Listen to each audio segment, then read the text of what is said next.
నేపథ్యంలో weather breaking news చూస్తున్నాం. ఆగ్నేయ బంగాళాఖాతంలో అల్పపీడనం ఏర్పడింది. దీనికి తోడుగా ఉపరితల ఆవర్తనం కొనసాగుతోంది. అల్పపీడనం పశ్చిమ వాయువ్య దిశగా పయనించి రానున్న 48 గంటల్లో తమిళనాడు తీరం వైపు కదిలే అవకాశం ఉంది. దీని ప్రభావంతో రానున్న 3 రోజుల పాటు ఏపీలో పలు చోట్ల మోస్తరు నుంచి భారీ వర్షాలు కురిసే అవకాశం ఉందని వాతావరణ శాఖ ప్రకటించింది. అల్పపీడన ప్రభావంతో శ్రీ పొట్టి శ్రీరాములు నెల్లూరు జిల్లా, రాయలసీమ జిల్లాలో ఇవాళ పలు చోట్ల వర్షం కురిసే అవకాశం ఉంది. రానున్న 24 గంటల్లో శ్రీకాకుళం, విజయనగరం, విశాఖపట్నం, నెల్లూరు, తిరుపతిలో భారీ వర్షం కురిసే అవకాశం ఉండగా గురువారం కూడా వర్షాలు కంటిన్యూ అయ్యే అవకాశం ఉంది. శ్రీకాకుళం, విజయనగరం, విశాఖపట్నం, అల్లూరి సీతారామరాజు జిల్లా, అనకాపల్లి, ప్రకాశం, నెల్లూరు, వైఎస్ఆర్, అన్నమయ్య, తిరుపతి జిల్లాల్లో పలు చోట్ల మోస్తరు వర్షాలు కురిసే ఛాన్స్ ఉంది.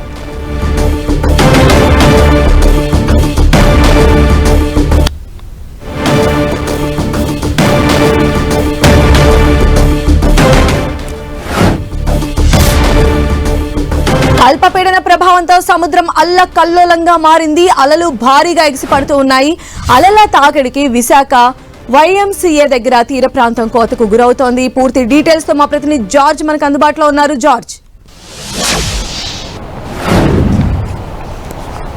ఆగ్నేయ బంగాళాఖాతంలో ఏర్పడిన అల్పపీడనం స్థిరంగా కొనసాగుతుంది. ఇది రాగల 24 గంటల్లో మరింత బలపడి తీవ్ర అల్పపీడనంగా ఏర్పడే అవకాశాలు ఉన్నట్లు వాతావరణ శాఖ అంచనా వేస్తూ ఉంది. దీని ప్రభావంతో రాష్ట్ర వ్యాప్తంగా కూడా మోస్తారు నుంచి భారీ వర్షాలు చాలా చోట్ల కూడా కురిసే అవకాశం ఉన్నట్లు వాతావరణ శాఖ చెప్తుంది. ముఖ్యంగా చూసుకున్నట్లయితే కనుక రాగల 3 రోజుల పాటు ఇటు దక్షిణ కోస్తాంధ్ర అలాగే ఉత్తర కోస్తాంధ్రలో 1-2 చోట్ల భారీ నుంచి అత్యంత భారీ వర్షాలు కూడా నమోదయ్యే అవకాశం ఉందని వాతావరణ శాఖ చెబుతూ ఉంది. అయితే అల్పపీడన ప్రభావంతో చూసుకున్నట్లయితే కనుక అలల ఉధృతి కూడా చాలా ఎక్కువగా ఉండడం, అలాగే తీరం వెంబడి గాలుల వేగం కూడా బలంగా వీస్తూ ఉన్న నేపథ్యంలో ఈ 2 రోజుల పాటు మత్స్యకారులు సైతం కూడా అప్రమత్తంగా ఉండాలని వాతావరణ శాఖ చెబుతూ ఉంది. ముఖ్యంగా అన్ని జిల్లా కలెక్టర్లను సైతం కూడా వాతావరణ శాఖ అప్రమత్తం చేసింది.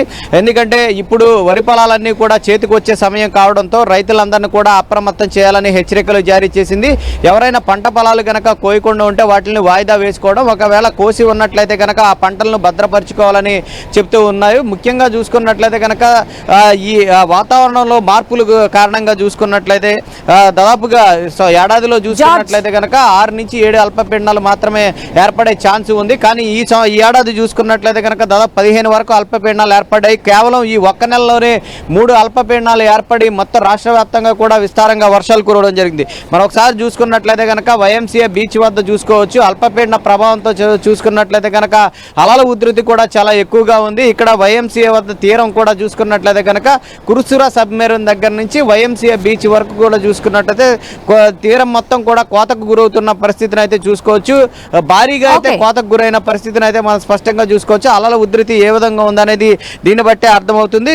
కాబట్టి దాదాపుగా 3 రోజుల పాటు విస్తారంగా వర్షాలు కురిస్తే 1-2 చోట్ల కూడా భారీ నుంచి అత్యంత భారీ వర్షాలు కూడా కురిసే అవకాశం ఉంది. కాబట్టి ప్రజలంతా కూడా అప్రమత్తంగా ఉండాలి. ముఖ్యంగా తీరా లోతట్టు ప్రాంత ప్రజలు కూడా అప్రమత్తంగా వ్యవహరించాలని వాతావరణ శాఖ చెప్తూ ఉంది. Right George.